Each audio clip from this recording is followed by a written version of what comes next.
back to A Well-Designed Business. My name is Luann Nigara, and I'm so glad you found this podcast. Together with my husband Vince and our partner Bill, we have grown our company Window Works from the ground up.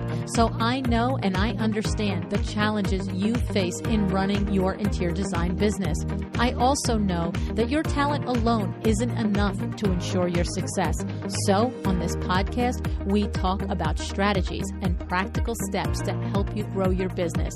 But make no mistake about it, we have our share of fun here too, mixed in with those aha moments that I love so much. This isn't fluff. Nobody has time for that. Whether you are a new interior designer or a seasoned designer, I am here to help you create and to manage the kind of interior design firm that you dream of. It's straight talk and it's action. Are you ready? Let's get started. Hi, welcome to A Well-Designed Business. Today, Hailey Kolbe is with me. Hailey is a native Texan. She began her career as a registered nurse, of all things, before finding her way and following her passion to this beloved interior design industry. She is the founder and principal designer of her referral-based design firm, Hailey Kolbe Design. She specializes in full-service design for new builds and remodels. Her work can be seen in Texas Living Publications and Luxe Interior Design magazine. Hailey also offers mentorship to fellow designers called Mentorship by Hailey. This mentorship is designed to support you and your business. And we all know as business owners how important it is to have relationships with others that understand the unique challenges that we're facing. People who have been where we've been, faced what we've faced, and can offer relatable ways to navigate hard decisions. So I'm going to just say that Hailey had me at hello, like I've been saying a lot lately, right? Because when I read her answers to the intake form to be on the show, she spoke my language. You know, it's funny how many conversations happen organically on the show, and Hailey and I connected instantly on her topic because, ironically enough, the questionnaire that I require a potential podcast guest to fill out before coming on to the show is the very thing that is Hailey's superpower. It's how do we set expectations with our clients from the beginning, right? How do we filter out all of the inquiries and find the needle in the haystack that is the right client that we want to work with? So I'm excited to share Hailey with you because I think she's got a few answers for those questions. Hi, Hailey. Thanks so much for joining me on A Well-Designed Business today. Hi, Luann. I'm so honored to be here to talk with you and to the special community of designers that you have created. Aw, well, that's so sweet of you. Thank you. And I am so happy and delighted to have you with the show. I have to say, you know, people have to fill out a form in order to come on the show. And I particularly loved all the things you said. And I could see the time that you took to really figure out what value it was that you wanted to share with your colleagues. And so I just want to, at the top, just say high five and thank you for that, because I definitely see it and notice it. So thank you, Hailey. Thank you. So here's the thing. Instead of starting at the top of the form that you filled out, I'm going to go to the bottom of the form. You said, I ask every guest, what are the outcomes for my listener? Basically, like, why should they show up and listen to your interview? And you listed 3 outcomes. One was motivation to allow for more time and effort up front in the inquiry process. Have me at hello right there. Number 2, confidence to turn away work that does not align with your ideal client. We all know we need more conversation about that because we have never know which is the magic line that's going to unlock that little conundrum for any particular one of our colleagues. And then the third that you wrote down was the realization that you don't have to be a large firm to act like one. Clients require a lot of information from us, so we can also request information of them because it's a partnership. Love, love, love these things. So start me off on this motivation to, basically you're saying by the time I get done talking to you, you're going to understand that it's important for you to allow more time and effort in the upfront, in the inquiry process, because it pays off dividends. I mean, that's what I'm hearing in your sentence. Is that what you're saying? Yes, 100%. because we want the time. Yeah, we want the time that you invest in vetting your clients before they pay you anything to be really efficient and effective for setting up a beautiful partnership and a successful partnership, both, emotionally, financially, for you and for your client. And so, what do you do? Like, well, first of all, you're going to tell us what you do and how you do it, but do we want to start with that, Hailey, or do we want to start with how you learned it to be and that it was important to do and how you came to start doing it? Which conversation do you think makes more sense to go to? I think it's great to just jump right in and talk about what I do. Okay, so Yeah. let's do it then. Yeah. So first is the questionnaire, which I had, like you said, pointed out about the intensity and the detail that your questionnaire asks for to be on the podcast, because you want to know that your interviewee is showing up prepared to teach and is serious about your time, because you want it to be worth your time, right? And you don't want it to be in vain, and you want it to provide value to your listener. That is your main goal. That's pretty funny that you Therefore, just picked up on that. I hadn't thought about it in that way, that the analogy is direct, but I'm like, yes, that's true. I have this big form because we got to make sure we're not going to waste anybody's time, most of all mine or my listeners, right? exactly. And And so that is you're the doing the same same. thing. Yeah, you're doing the same in your firm. You're saying to your potential client, give me some good, solid information here so I can already start to imagine if this is going to be something either one of us should pursue, right?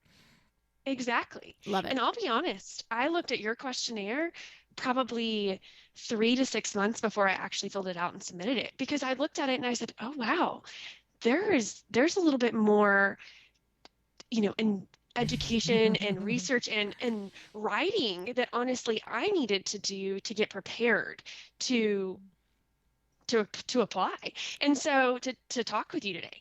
And so that's kind of the way I look at it with my questionnaire, and anyone can go on my website and view my questionnaire. It's not something that I have to send to you. You can type in the link, which I'm sure you can include in the show notes, for them to review exactly what I look for. But what's really important for designers to evaluate when creating a questionnaire is, what am I going to ask that points out my ideal client or my ideal project, my ideal scope or scale, and like what questions can I ask that target really important information that one can make or break whether you take on a project. And those questions are very different for every designer and their firm, but it's essential that you find out what those are. I love that. It's kind of like, it's so interesting. This is happening completely organic, you guys. But it's kind of like I started with, one of my questions is I list the outcomes for the listener. And so it's kind of like what you just said. It's like, what is something that you want from this so that you can start to understand what the motivations are, right? Yes, exactly. Um, the questionnaire, it also will evaluate the seriousness of your client, because most often when a client sees a questionnaire, they'll be like, oh my gosh, this is way more information than I thought, or this firm actually provides more service than I was actually looking for, because there are some people who do feel that way. Hmm. I used to get inquiries that were asking for paint colors, and if you go to my questionnaire, you'll quickly figure out that this isn't this paint color selection. However, there is beauty in whoever provides that service Right. and their questionnaire could be tailored towards that. Oh no, we But need the people who pick the paint color. We know that, sure. right? Like we do. We need that service all day long. But I love that, because I've read your questionnaire and it is very in depth and it does make you think. And actually, in truth, when I was reading it, it reminded me of the experience that I had when I worked with Jessica Madison, who is a landscape architect. And when she was on the show, we talked about how she developed her questionnaire to really get at the heart of what her clients are expecting from their exterior landscape project. And I learned about it when I was coaching her, and I was so impressed by it. And then I had the opportunity to be her client and fill it out. And to your point, it really got me to get serious on what my true needs and goals were. And you tell me if this happens with you as well, Hailey.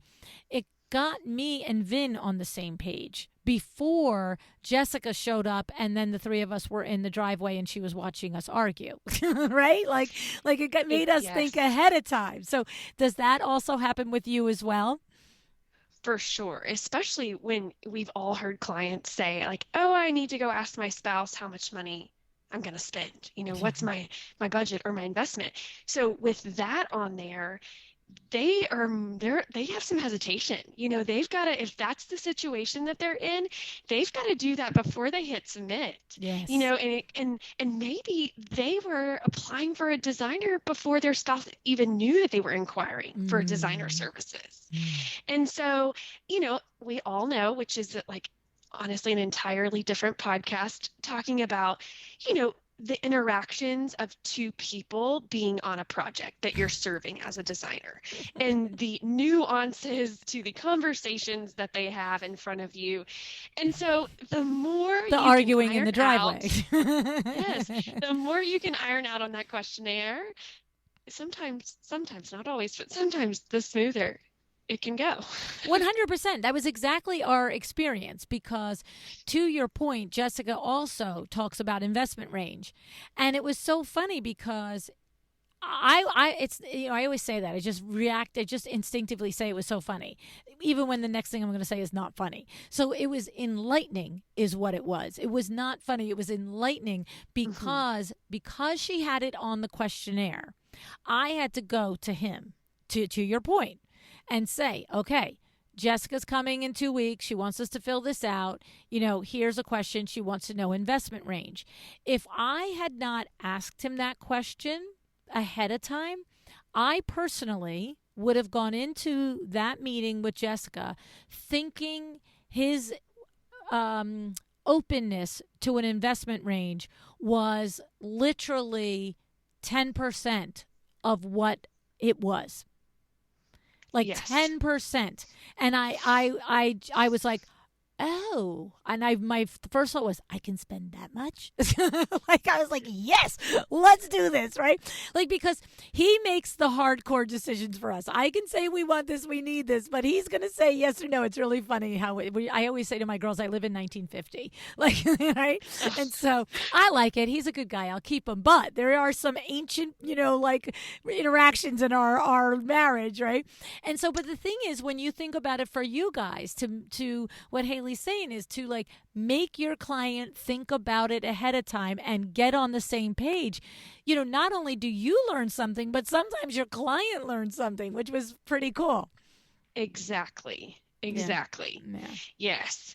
And, I just want to point out that I've heard multiple times from designers that they don't want to scare away business with a Mm-hmm. questionnaire. They don't want to look too intense, for that process. And, I firmly just, recommend that you set that belief down and really look at it as my ideal client is going to be excited to answer this questionnaire. They're not going to do it begrudgingly, because if those questions are tailored to the types of projects you serve, then they're going to see that question and go, oh my gosh, this designer is asking exactly what she needs to be asking in order to get done what I want to pay her to do. That is 100%. This is literally the crux of it because for me, it's just so funny that I have this direct experience, right? For me, I kept thinking all the way through, this is this is excellent because this is all stuff that we don't have to sit here and go through. And what if I forgot to say I wanted a basketball court? Like, she literally, to the point of, any outdoor activities, sporting activities, lounging activities, blah, blah, and then would, prompt you on what, oh yeah, right, like, blah blah blah. And the thing was, as a consumer, I just kept thinking, whoa, she's very organized. This is impressive.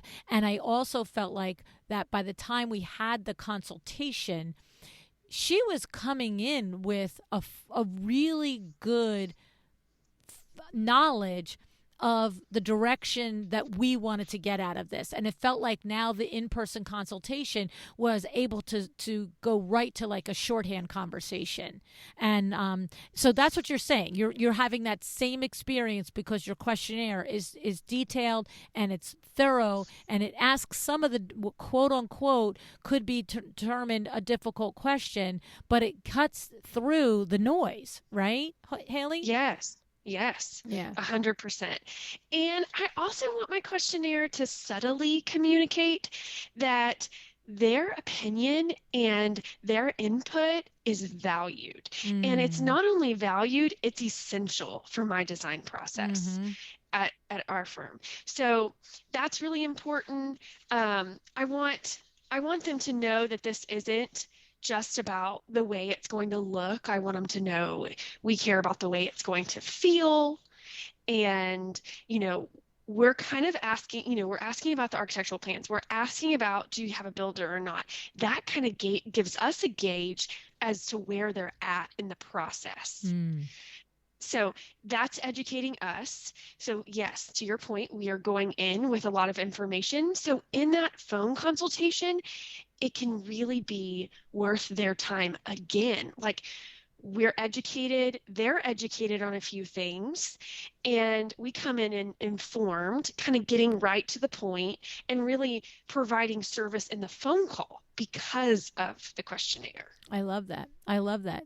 Because again, it's like I had that feeling when she was coming to the house. It's like when I actually have the conversation with you as a designer, when I had taken all the time to give you this information, you're right. I'm feeling heard. I'm feeling valued. I'm feeling like this matters. I'm feeling like you are more than just passing interested in having, an in-depth understanding of my goals. And, I also want to just mention, I said, the difficult questions referring to the investment.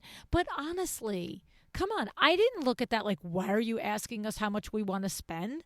I looked at it like, she needs to know, are we thinking 10,000, 50,000, or 500,000? Because how else can she draw up an idea, a proposal, or come to my house with some sort of, action plan if she doesn't know what the comfort level is on the budget? Like, it's absurd. And I don't think it's funny how designers have a hard time with the question, but I think most consumers that are coming, to your point, serious to the table are prepared for that question. Exactly. And, kudos to Madison to having that kind of questionnaire for sure, because you were her ideal client. You don't think anything of that question. Someone who thinks and pauses with that question that may be the one question that weeds them out. And that may be the one question that saves you the time from that inquiry process of doing the complimentary phone consultation. And that's why it's so important with the questionnaire, because for me personally, because the phone consultation, if you fill out my inquiry, you're going to get some of my time on the phone. Because I'm going to honor that you took the time to do that questionnaire. And if you got through it, more than likely, we're going in the right direction. And I want to make sure that both sides of the coin, those both two steps in the process are worth their time and my time. And those investment questions kind of weed out to make sure that happens. Right. You're right. Because if somebody can't or won't answer it, there's their level of seriousness to this right there. Right. It Yes. could be somebody Yes. just running around the internet, like taking design quizzes. Like, I don't really, really not serious. I don't want to have a serious conversation. I'm not going to tell you my budget because I don't really have one, right?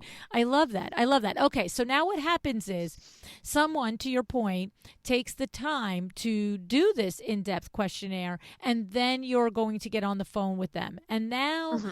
you have another thought process here that you are having your conversation on the phone, but you're also kind of tuning in for other things that might be a red flag for you or indicators that not an ideal client. So talk to us about that and how that works for you, Hailey.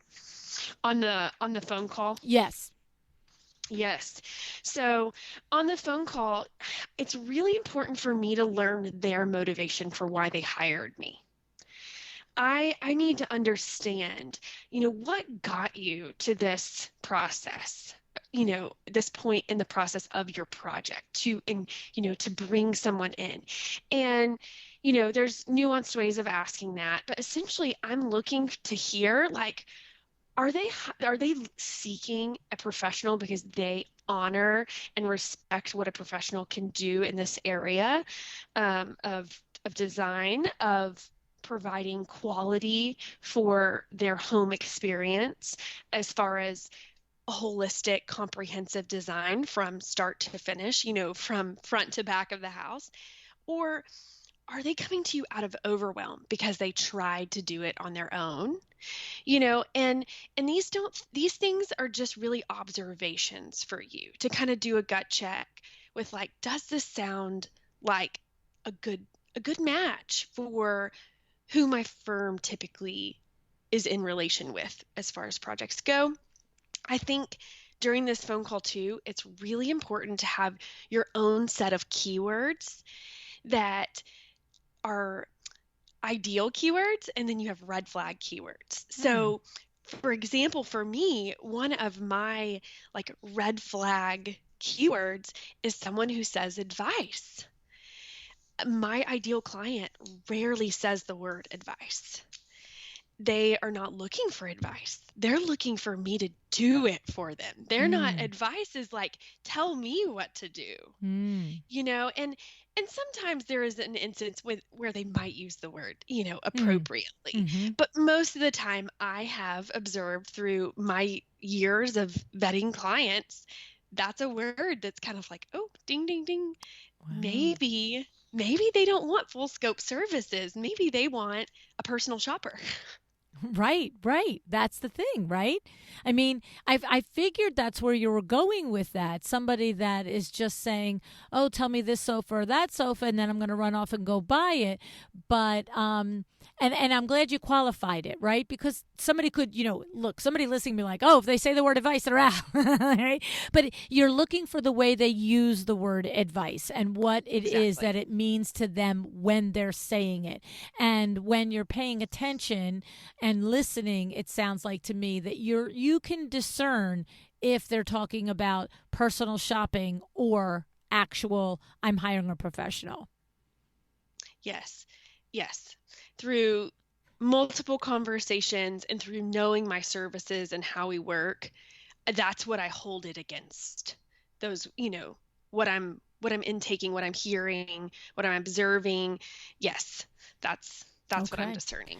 And so what are some other examples of your ideal keywords or your red flag keywords, Hailey? So a few of the other words I've listed, let's see, they will say, I really want someone to take this off of my hands. They'll say things like, I want the entire home to feel a certain way or to look a certain way. They talk about the home in its entirety versus like talking to me about one room at a time. Okay. Because as a full service firm that focuses on full scope remodels and new builds, we're not leaving out any rooms, in that service. Now, of course, I have levels where you can have you can just inquire for construction of your remodel, just construction of your new build, or you can select full service, which means all the way to your furnishings and your window treatments. Mm. So those are really important things for us to look for in that phone call. And also, I'm really looking to hear what their main focus is, not beyond their motivation of hiring me or inquiring to chat with a designer about their project, but what's their main focus when they're talking? Like, what keeps coming up? What are they repeating? Are they more talking about the way the house is going to aesthetically feel? Are they talking how it's going to function for them, how they want it to function for them and their family? Are they talking more about the timeline of their project? Or are they talking more about the cost of the services or the product? Because that tells me, one, where they need more education, where I can kind of speak into, because maybe they're talking about it because they just don't know Mm, what the expectation should be. Or maybe it's kind of something I can notice and think, wow, they're really looking for something different mm. than what I'm going to offer. And this is where my background in nursing comes in, because anyone knows when they've gone to a doctor's appointment and the nurse comes in, they're asking you all these questions. Um, and you may or may not know this part, a nurse is also looking at, your body language Mm. and your tone of voice. And, you know, are they telling the truth? Are they trying to deceive me? Is there something they're withholding? Is there something they're withholding from me? Um, is the pain as severe, or are they downplaying the pain because a lot of people don't want to talk about their pain. Mm. And when it comes over into the design process, when you start to see people like skirt around topics or really focus in on a topic, it reveals a few things, and they're not good or bad. They're not positive or negative. They're neutral observations that you're making and trying to discern if, this is a good match for your firm, start to finish. Mm. I love that. I love that you are, things like, if they're talking about how they want the home to feel or how they want it to function, you're understanding what's important to them, right? Maybe they're in a home or you're getting ready to build a new one, or like you said, renovating this one, and they got 3 kids and 2 dogs, and the mudroom just really doesn't function, right? So you're keying in to some of the things that are really important to them, and then Yes. also if they're always talking about the cost of the services, right? Like, here's what happens. Oh, and am I going to get your designer discount? Like, Yes. Oh, right? yes. Right? So when Exactly. somebody says that to you, what do you say, Hailey? Oh, well, I'm I'm honest. I think honesty is the best. It truly it saves my time and it saves your time. And I think there is a nice way to be honest. And my honesty just says, you know, furnishings are a big part of revenue for my business. That is how I feed my, contribute to my family. And that's how our business performs for you, by making money on furnishings. And I do not provide designer discounts. I charge you retail, just like a storefront would charge you if you walked in there. I love that you do that. And what happens? So, do you have, at this point, you've had situations where people push back and then ultimately you say, "Look, we're probably not a fit," or people that have you ever had the conversation where somebody didn't like it, didn't agree, and you were able to get past it and go forward, and you felt comfortable enough to go forward and it didn't come back and bite you? I'm sure there's been times when each of you have felt like the client got it, you've gotten past it, and then somewhere 7 months down the road, they're bringing it up again, and all, upset, and you have to revisit it. But have you had it where you felt like there was a moment where it was going to be a deal breaker and then you got past it? No. No. No, there has not been. In No. my experience, there has not been. I have one that comes to mind, and she specifically wanted me to take her or go with her to the Dallas Design Center.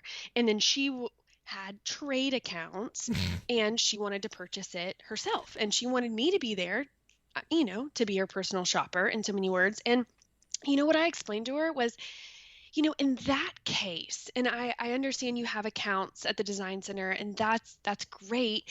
But in that case, you probably don't want to invest in my design services. It wouldn't necessarily be a smart investment for you because you're most of the time when someone's hiring me and they're paying for the investment of my design time, they're also buying into my resources and the fact that I'm going to access and do all of that. I'm going to spend time finding the furnishings, designing the furnishings, whether it's from my office or whether it's from a showroom at the Dallas Design Center.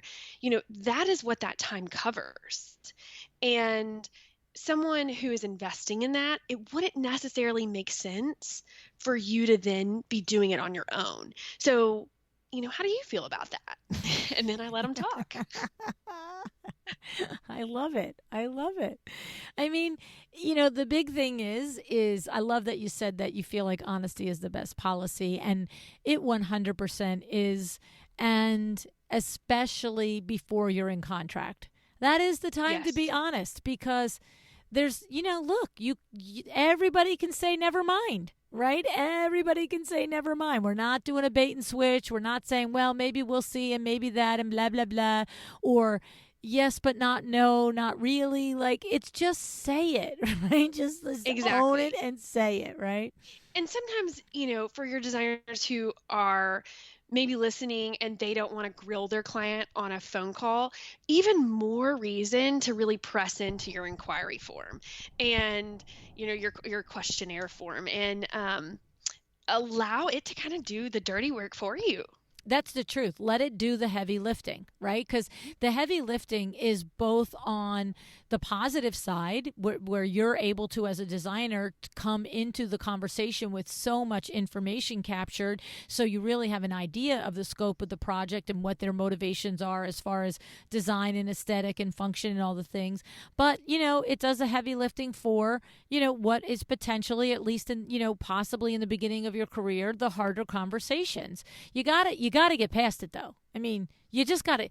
It's so funny because, like, when you think of yourself as a consumer, if you went into, I don't know, say you're going to go with a realtor and shop for a house, what if the realtor never asked you what price range you wanted the house to be in because they felt like, oh, I don't really want to ask that? Or what if they asked and you said, I don't know? like Mhm. you'd be like, it's crazy. Like, you look at a realtor and say, show me houses from 500,000 to $1 million. Show me houses from 1 million to 2 million. It is what it is. There's nothing good, bad, or different about it. It's just the other person on the other side cannot give you their services to the level and value that you deserve them if they don't know what they're dealing with. And so when you think about that, then it's your job as the professional to lead that conversation, right, Hailey? Yes, it is. And, kind of talking about the numbers a little bit more, I really loved what Andrea Libro said the other day Mm. about the emotional and financial maturity. That is definitely something you're looking for to hear when you're on that phone call. And, you're looking for words. And I'm really interested in learning more about this from her. But for me, so far where I'm at, and when I am evaluating what she was talking about, I'm looking for words that they speak around money, their tone of voice when they talk about money, and then also, are they kind of oversharing about their financial information? Because there have been multiple times where I've found myself telling a potential client on a phone call, oh my gosh, do not feel like you need to share that information with me. That is no problem. I'm trying to kind of diffuse. And so, like, oh, please don't go. I don't want you to dig this hole, because you can tell that they're nervous around money and they're kind of digging a hole. And so I kind of diffuse and, like, put your shovel down. It's okay. And we, kind of move on. And like I said, it's not negative or positive. It's just something for you to observe so that you can discern for yourself whether they're financial and emotional maturity is Yeah, that was a at a great level that's good for your projects. Yeah, that was a great line from Andrea, wasn't it? Emotional, It was. financial mature. Yeah, it was really, really good. And it's to your point, it's so true. And so, um, how did you come to learn this? How did you come to be comfortable in this conversation? I mean, I understand the background as a nurse. Absolutely. Here you are asking people the most intimate of questions and looking at them often in situations when they're feeling the most vulnerable and scared and all of the things. So I understand how that training impacts your ability to compassionately just ask the questions that you need the answers to. But what about the money part of it? How did you come to be comfortable around the money part of the conversation? A big part of that for me was working at a full scope firm. Mm, When it really started. And my experience at the firm was incredible, but also we rarely said no to a project mm, as on the design team. We really didn't have the capability or the authority to say no to a project because of our superiors. And so after saying yes to project over and over and over again, but then also in the same sense learn, like taking on so much and so many different varies of project sizes and seeing the pricing of those projects, and just having learned that side of the design business of what things cost. That's kind of where that, or that where that money, that the talk around money and inquire, seeing how it kind of irons out in the inquiry process kind of came from. Because and it kind of comes back to that honesty, like I don't want to waste their time and I want to use my experience to properly educate that, yes, like this is what it cost, and it is what it is. it is what it is, right? You turn the sticker over on a pair of shoes, and it either is like, it's so funny because I was looking for green shoes recently because I was at the IDS conference In and I was, Chicago, yes, yes. yes, and I was keynoting at it, and I had a black dress for the gala. And so I brought a pair of green shoes, but like on Saturday afternoon, I thought to myself, these are green velvet shoes. It's summer. It's 90 gabillion degrees. Like, you don't wear. And of course, nobody would give a rip, right? But I thought, well, what would happen if I went over to the store and I just said, could I get a more summery pair of green shoes? And you know what? You love that the price tag is there. You turn it over. One was $1,500. I was like, gorgeous. You're staying here. Like, not happening, right? It's people just put have the conversation about price. We'll Yes. self-select, right? Yes, and it's so important to speak about our services in that manner, because I know there are designers out there listening that are thinking, but you guys know the subtleties of how people view our industry. And, to your point of earlier asking about clients asking for discounts, there is an odd perception around what things should cost when it comes to furnishings and design services that someone doesn't have when they pick up a shoe and turn it over and they see the price, and it is what it is, and they set it back down or they purchase it. It's not that simple with design. But if we start educating our clients and speaking with confidence, going back to what Andrea said about knowing your worth, you know, before you get on this phone call, if you've worked out those things and you're talking with a client, and of course it comes with practice, but there are things you can do to really, you know, even if you just journal it out or list it out, or have, your keywords in front of you and you're putting check marks when they say one thing and you're putting an X on when they say something else, whatever it is for you, if you've kind of created this format and you have committed to, like, this is what my design service is worth, and you've ironed those out when you get on that phone call, it's just so much easier because you can be honest and you can speak confidently. And it can clearly show the client, hey, this firm is exactly what I'm looking for. Or it can kind of speak to a client like, this is more than what I was signing up for. This is a little bit more detailed. This is, for me, and I'm giving examples for what someone might think on my phone call. Like, this is more than what I want. This is probably more expensive than what I want, you know, give or Yeah. take. Well, and 100%. And I think somewhere in there is exactly the straight and narrow of it. And you said when you're prepared and when you are know ahead of time the way you're going to describe your services, what they cost, what the value is, because then it becomes turning the price tag over on the shoes. I get it. I get there are nuances in the industry. I 100% do. But the thing about it is each one of you should decide for yourself what works for you, right? Because when Yes, and you you know that going into right, that phone call. that is the key right there. Because if somebody says to me, oh, my last time I worked with a designer, she didn't charge for the initial consultation. Awesome. That's fabulous. I don't know why I care about that.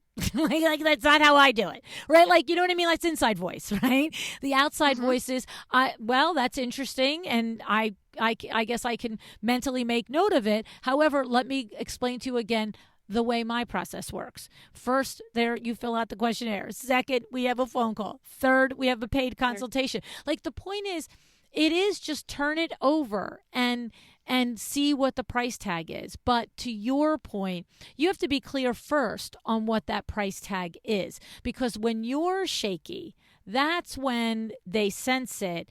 And look, if we're going to think the worst of people, we're going to say that's when they sense it and they try and maneuver it, right? But let's think the best of people, and let's say that's when they sense it, and now the whole thing feels like, oh, all of this is up for discussion.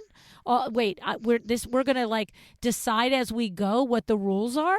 Oh, that means I better start asking a lot of questions. That means I better start understanding, where all the little charges are coming from. That means I better start paying attention to, if she's doing 2 hours or he's doing 5 hours. You know what I mean? That's what really happens in that moment. It's not so Yes. much that somebody is going for the jugular. It's more that there is this, oh, they're not, they don't say the words in their head, but there is a sense of they're not in charge. So that means I have to ask a lot of questions. You see, I know that because I'm a question person. I'm a question person. I want to know everything. And when I go to hire anyone, I don't care if it's a coach, if it's buy a car, if it's, a design service, the more I feel like the way you're going to do something is relying on me asking questions and me like making sure I understand the process, the way less likely I am to hire you, because I didn't Yes. sign up for this to figure this crap out myself. like that's, you know what I mean? And so, Exactly. but if I come to you and I ask you a question, maybe I want a discount on furniture. But if you tell me no, okay, moving on. Question number two. Like, if you're leading Exactly. it and you're giving me the rock solid, not like, well, blah blah blah. So I love that you clearly own that. You have what you were, and your advice here is just to go back to your actual advice is if you have to write it out, if you have to journal it, if you have to talk about it with yourself and really be able to say it with a straight face and no wincing, right? Exactly. Do what you have to do so that you are fully prepared and confident when you go into that phone call.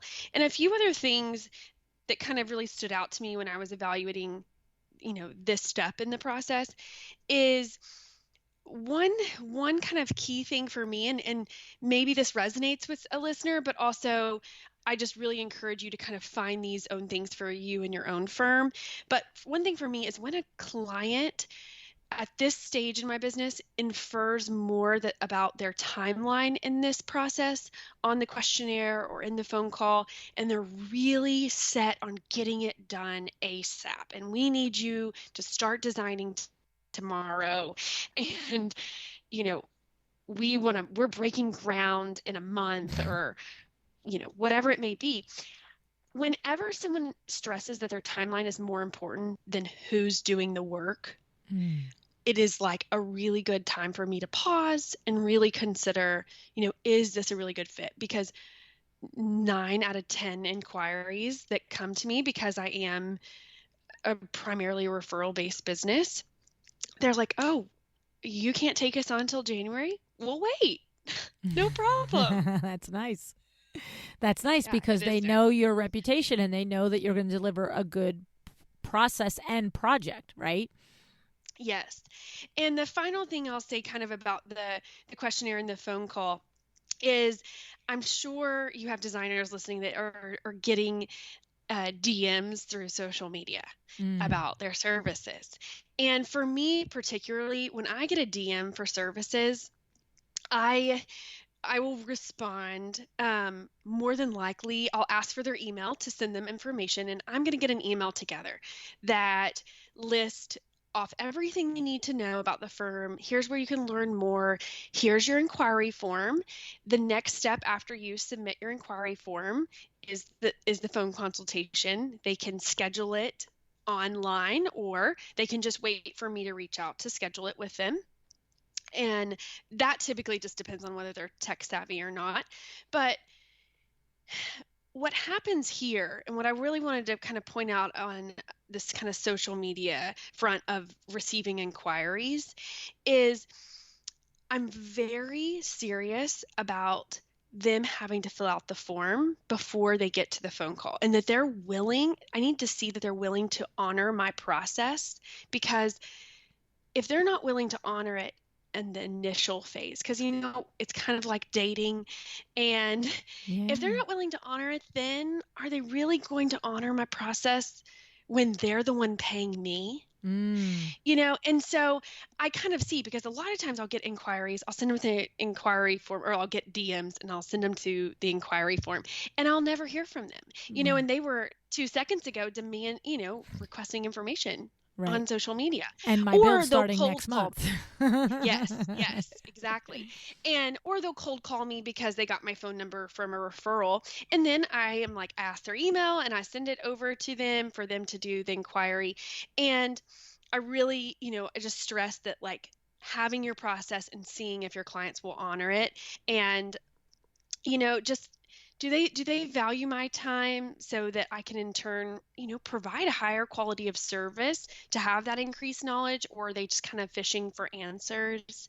Um, but I won't schedule a phone consultation until that inquiry is done. And I had a recent interaction where they called, they DM'd.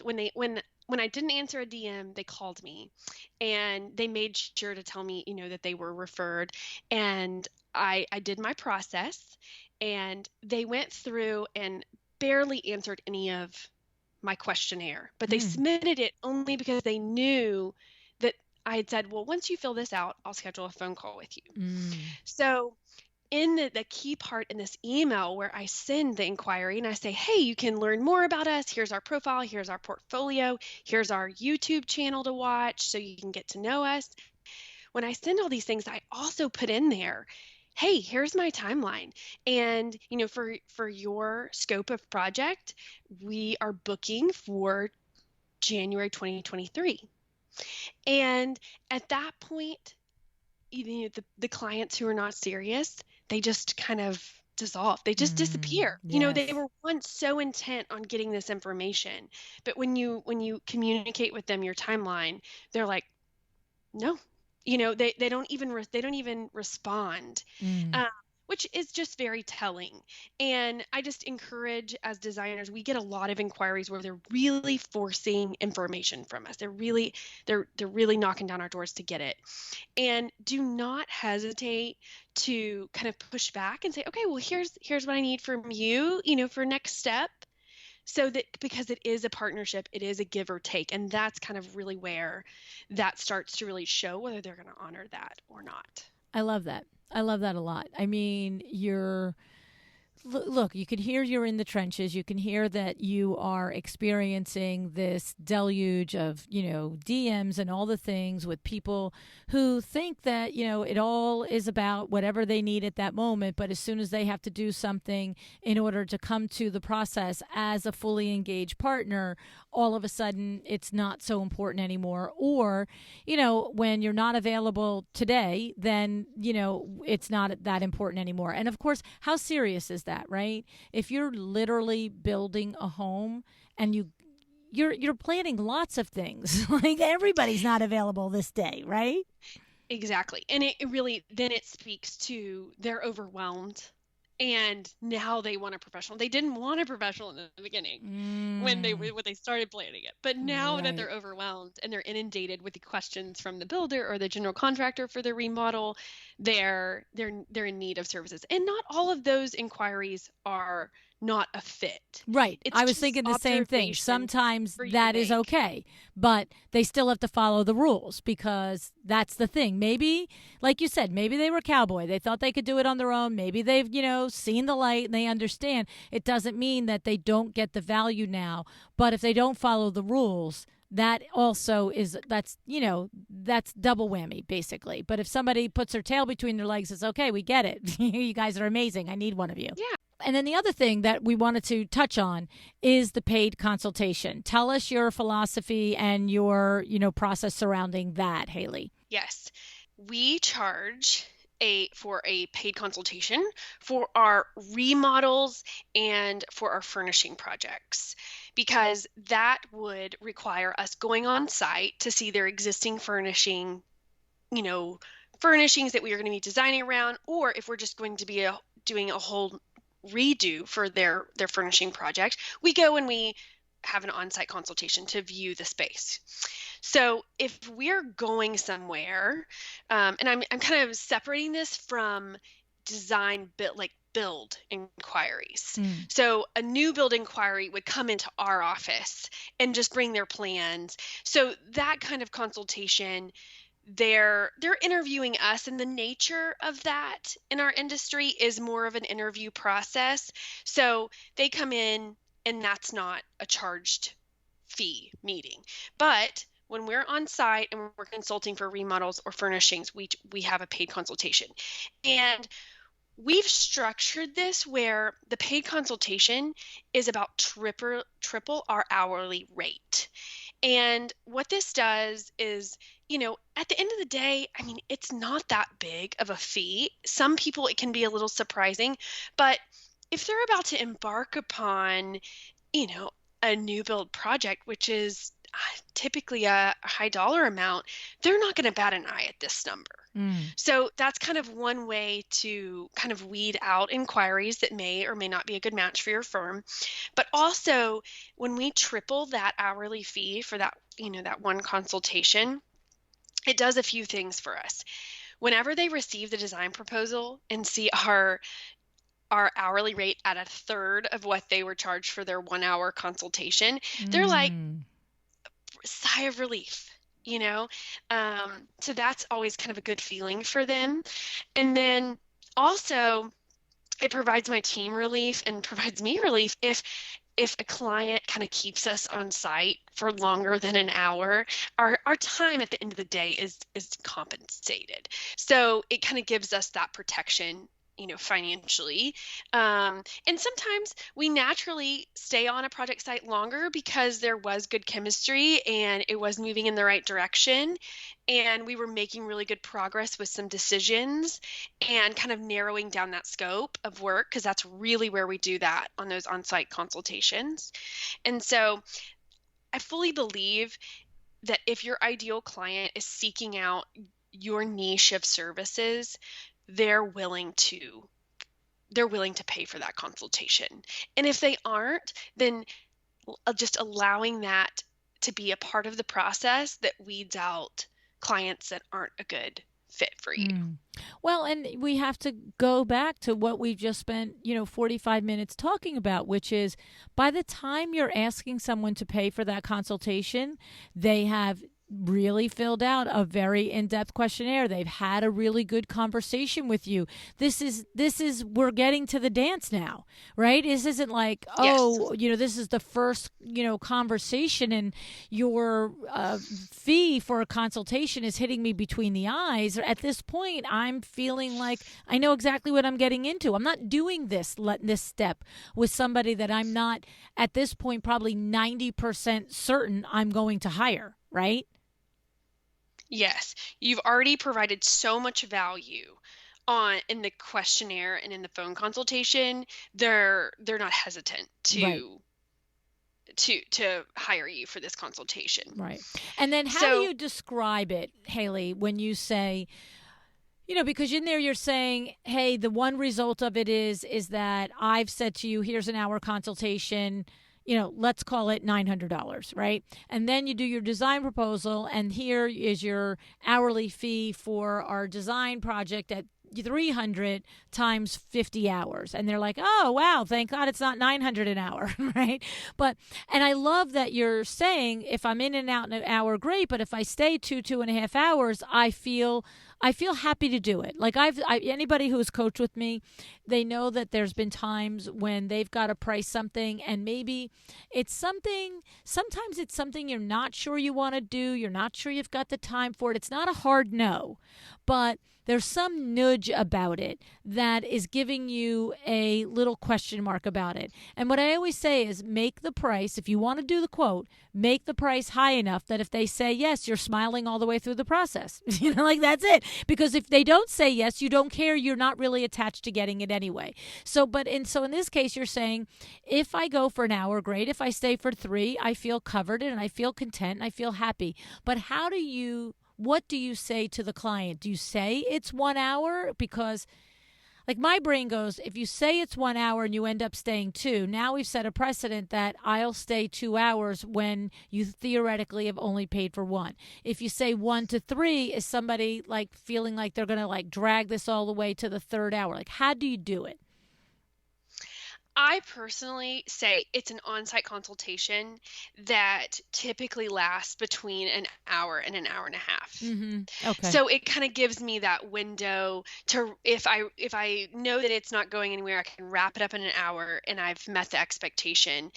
And at an hour and a half, I can wrap it up as well because I kind of gave myself that little window. Mm-hmm. If it goes over what I try to do, because you're right, I have set a precedent that I'll go against what I've said I'll do. Mm-hmm. So I have to take responsibility in the moment and remember to say it is, we are an hour in and we still have, some other things to cover. Typically, I would cover these in our next meeting on site. However, today I would like to go ahead and get this done. And it would be more efficient and effective for both of us because it's only going to take us another 20 to 30 minutes to, shoot a few measurements or something. If I really felt like I needed to go ahead and take some measurements because they're an hour and a half away from me or something. I love it.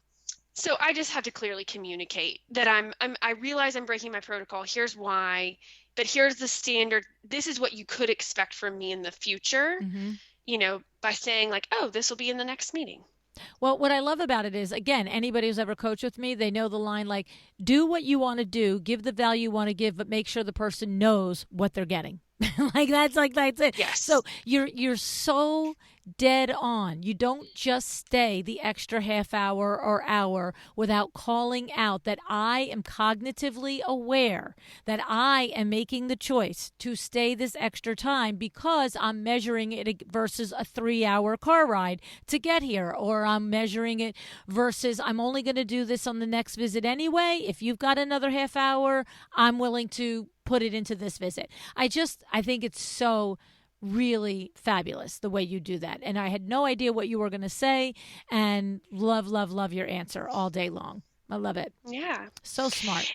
Another thing that that kind of wraps up my 3 steps in the process, but something that I wanted to provide for your listeners as far as evaluating their own process And that is, so they can get some data, right? And they need to look at their number of inquiries over a year or a certain period of time to then come up with percentages of conversions. So of those inquiries, how many of those inquiries did you actually send proposals to? And then how many inquiries were those proposals accepted? So what's the percentage of those inquiries that actually accepted your proposal? And then what's the percentage of inquiries that declined your proposal? And then what are the number of inquiries that never actually made it to the proposal stage? Love it. And this data for me, and what I believe it can do for other designers, is really just reflect on, did I perform at my capacity? Did I have a lot of extra time to spare, when I'm looking at these numbers, and I could have actually really taken on more work? Or was I maxed out last year? And I actually really need to kind of hone in on the questionnaire, for example, because I received way too many inquiries that just didn't convert, and that was just a lot of my time. And when you multiply that by my hourly rate, look at the dollar amount that, that was at value there, that I didn't leave space for on billable time, and I was using it on free time. And of course, there is a certain amount of time that we all give to the inquiry process that's not paid, but you need to know what you're willing to do in that year, what you're willing to give for those potential inquiries. And the data is just simply an indication of whether you're properly vetting your clients, and evaluates, have you been efficient and effective in managing those potential client intake forms or phone calls or whatnot? And does it match the standard at what you have set for your business? It also will show you, based on, the percentages that you have, it could encourage a designer to add or change questions from their questionnaire or their intake form. It could encourage them to create a minimum for project budgets to work with them on.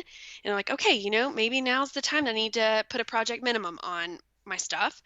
Or you could consider hiring or subcontracting a new service that you had to consistently turn away in inquiries because you weren't, that was past your capacity. So you're like, oh, there was a real need here, so I could hire a subcontractor or another designer. I could add a designer to my firm, and I actually have the intake for this. I just didn't have the capacity at the time. Or it could encourage you to create an entirely new revenue stream based upon the need that you heard in these, inquiry processes. So I love all I of find this. it very helpful. Well, you know what? It's, any business that is, you always have to be collecting your data, because when you do this, when you make your evaluation based on the data, obviously it goes without saying the decisions are better decisions. And the thing is, what I have found is that we think we know this stuff. We think we know, almost all of my clients came from referral. Oh,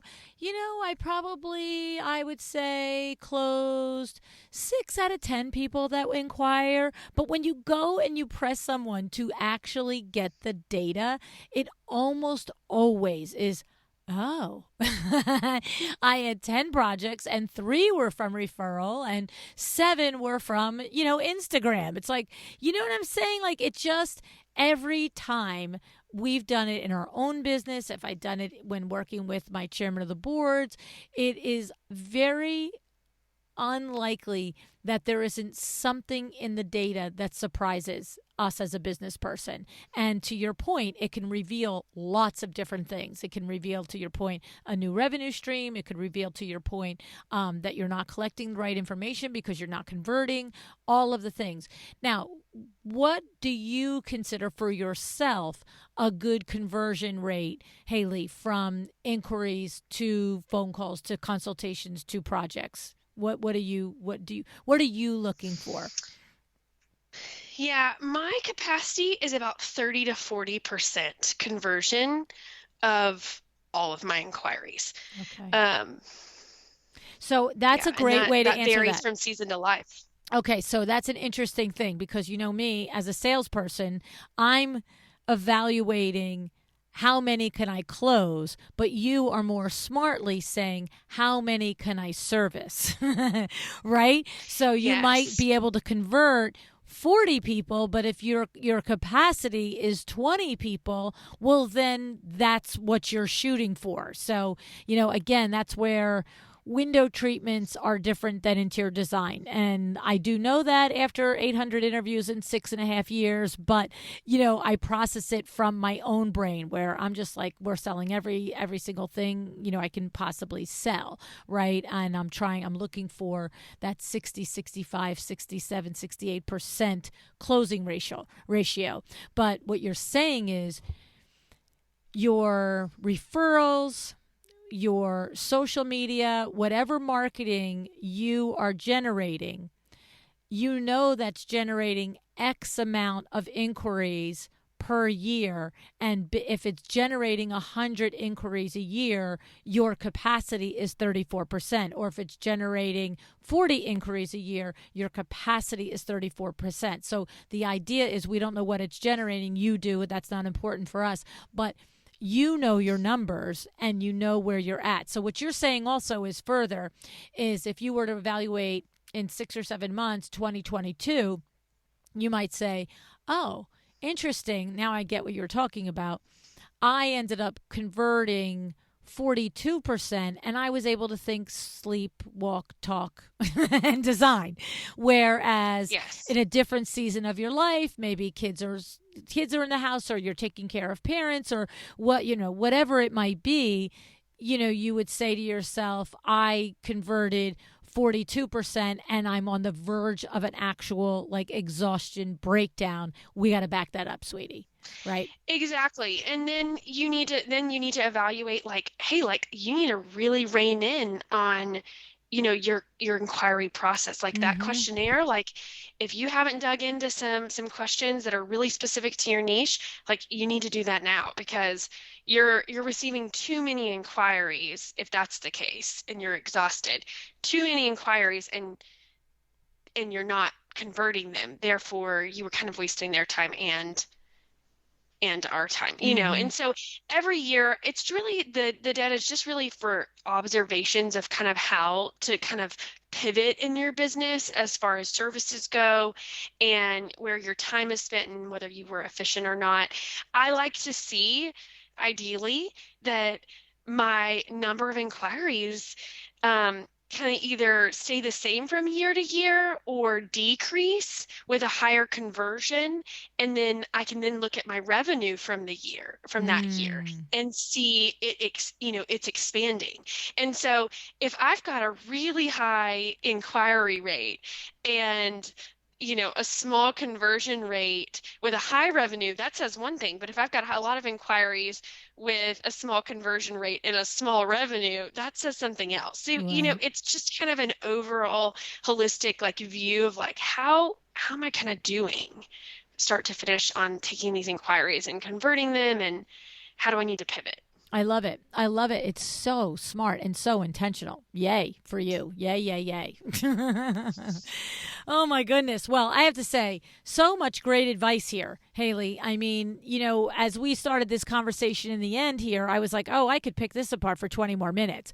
I hope that the listeners are actually digesting that a little bit there, because it's so powerful what you're talking about as a real actionable evaluative tool so that you can improve on your personal productivity year to year, the space and the bandwidth that you have for design and for personal activities. It's what you were talking about there is all wrapped up into that. That's really good stuff. Yes. And I can give just one small quick example of what this looked like for me when I evaluated this at one time. I was like, oh, this reveals that all the inquiries that I sent proposals to that did not accept, the consensus was that the services were too expensive, for what they were budgeting for. So Mm. that's when I went back to the questionnaire and I added, the budget information there. So because I could have prevented Mm. their, have wasted their time and not wasted my time. I could have prevented that if I would have had that question, because there was a good amount of time that I didn't have that question on the questionnaire. So So that's just an smart. example of how you could take your data and make changes. So smart because, to your point, you spent the hour on the phone, then you spent whatever time preparing the proposal, and it's the same thing. Oh, I thought I was coming in for a Hyundai and you're pricing a Maserati. Sorry. like I'm Exactly. in the wrong store. So Exactly. that's awesome. I love it. Well, thank you so much, Hailey. I totally just love and appreciate the intention which that you take to every aspect of this, and I can see how you have delivered on your promise of motivation to spend more time and effort on the front end, and the confidence to turn and walk away from projects that don't align with you, and the realization that you don't have to be a big firm to act like a big firm. So thank you so much, Hailey. Appreciate it. Thank you so much, Luann. I really enjoyed speaking with you today.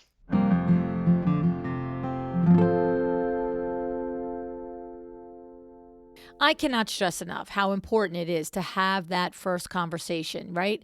How important it is in that first conversation, that first interaction, to set the tone and the expectation for the work that is to come, right?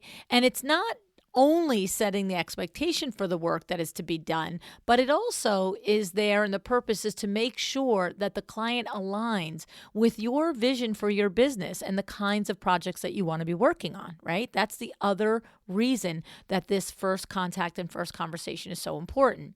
And I loved Hailey's no nonsense approach to this conversation with her clients. Getting an idea of the client's budget and their investment range at the start of the process, right? Then having a really tight questionnaire.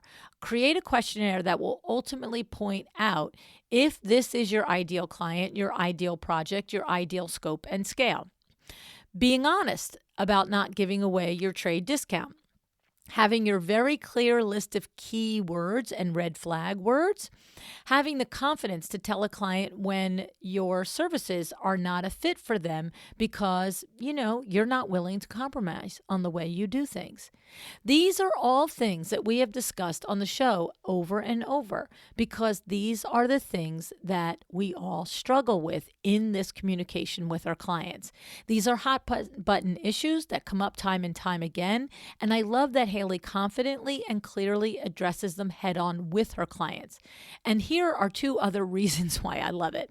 I love it for Hailey because I love to see the confidence and that matter-of-fact way she runs her business, right? So that's something that I just love for her, right?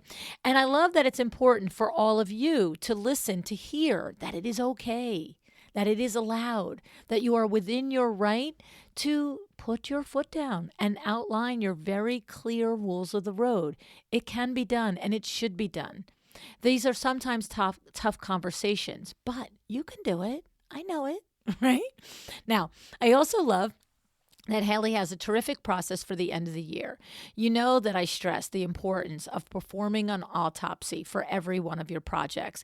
And Hailey does just that, right? Her in-depth analysis of the number of inquiries, to how many move to the proposal stage, and to how many of those move to an actual client. Whoa.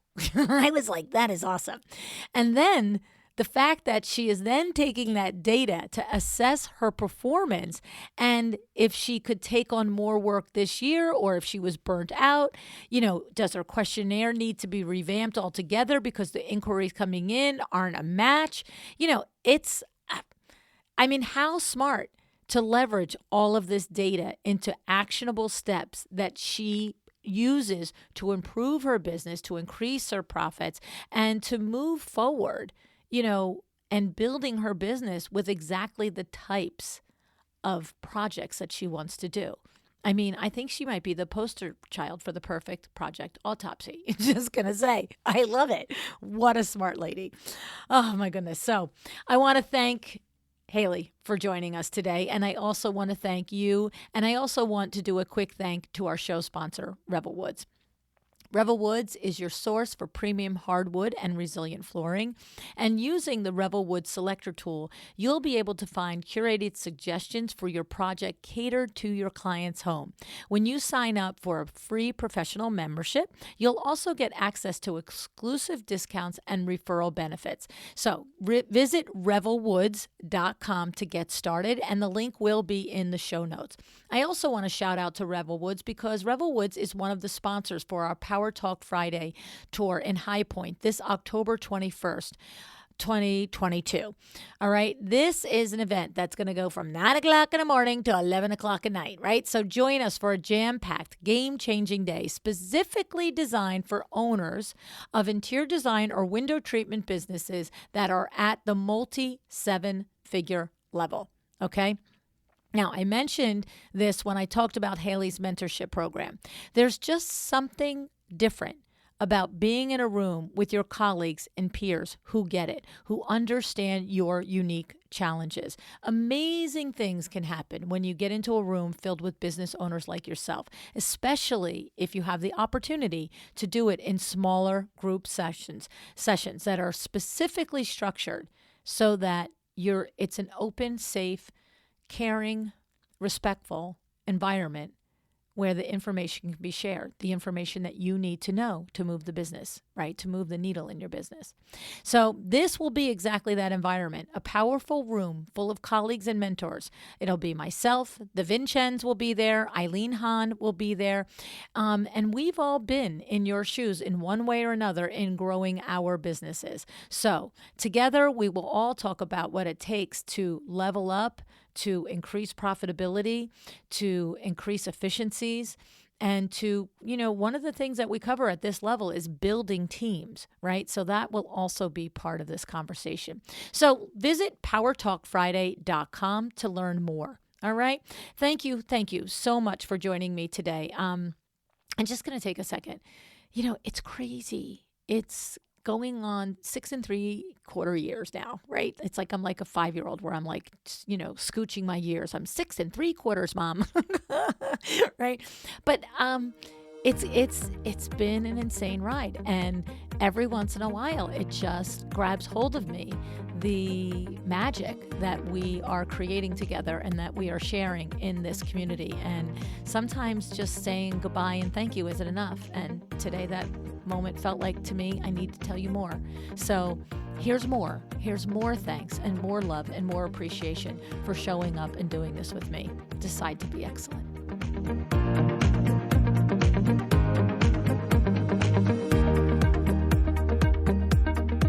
Thank you for joining me today. This podcast is a production of Luann Nigara, Inc. If you want to know more about me, my books, or Luann University, go to luannnigara.com. And if you are interested in having WindowWorks help you with your next window treatment or awning project in the New York, New Jersey metro area, go to windowworksnj.com to learn more. Have an excellent day.